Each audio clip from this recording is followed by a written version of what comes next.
Swinehart here with MCP's Full Court Press, brought to you by Shelby State Bank and House of Flavors Incorporated.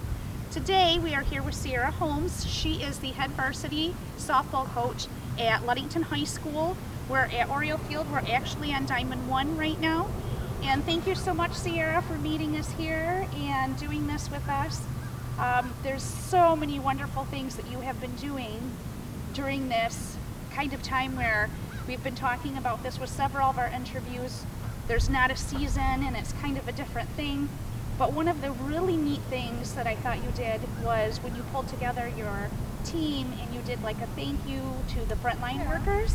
So explain how that came about and how you did that. Sure. Well, thank you for having me here today to talk about that. I love any chance I get, especially this year, to talk about our group.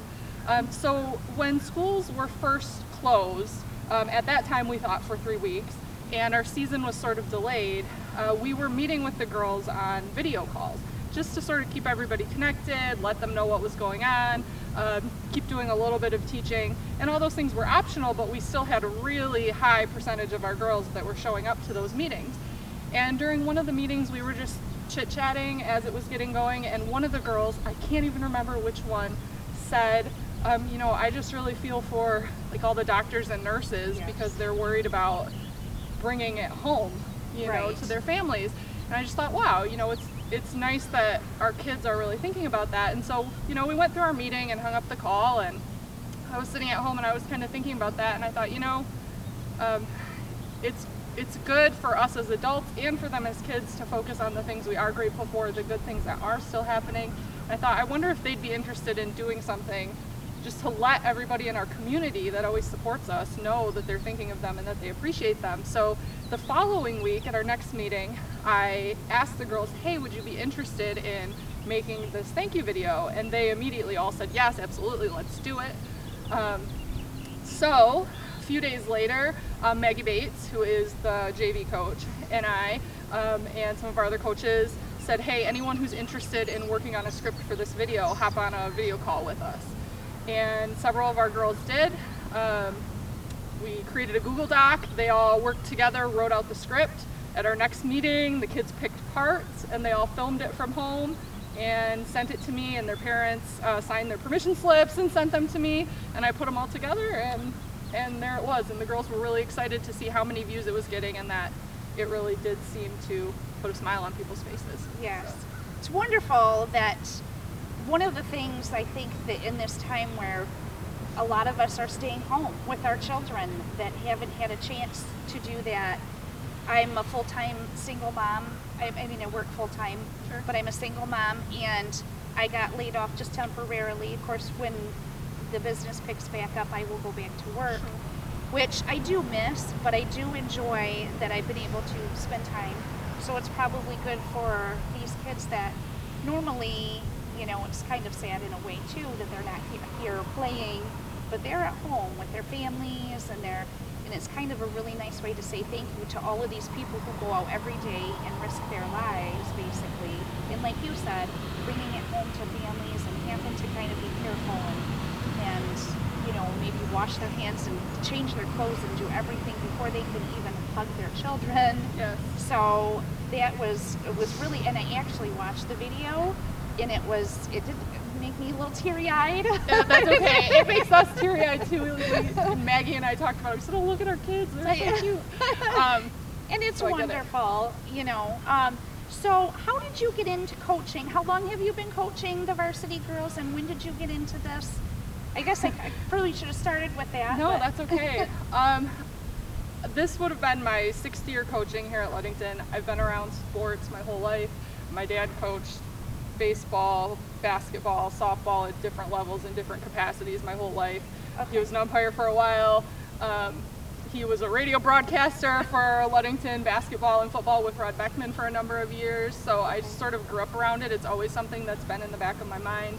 I've helped out at a few different high schools before I started teaching and working here just as a volunteer type assistant, and so when the position opened up here, it just made sense and it felt right, and I'm glad I did it. It's been really great. Yes. Now, so are you an alumni of Ludington as well then? I am. Okay. Yes. Okay.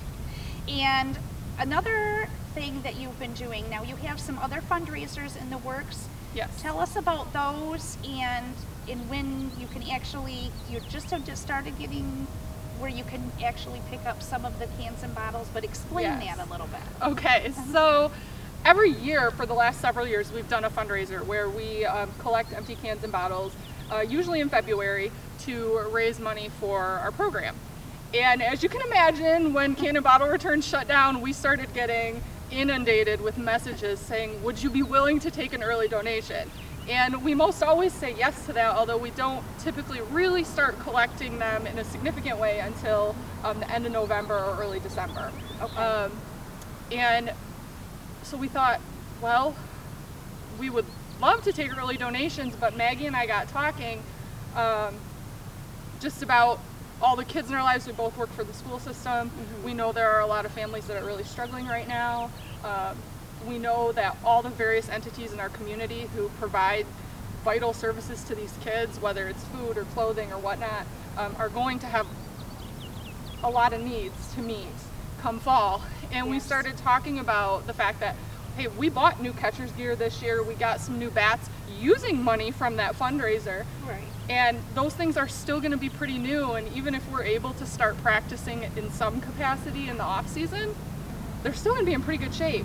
Right. So we said, you know, what if we got the girls involved and we said, yes, we'll take early donations as soon as we are permitted to do so, but what if we take them, we sort them, we return them, and then we donate that money back to our school resource center? Yes. And I talked to Mark Boone, who runs our school resource center. Everybody knows Mark, he's fantastic. Yes. Anything a kid needs, he'll make sure they get it with help from our counselors and our administrators.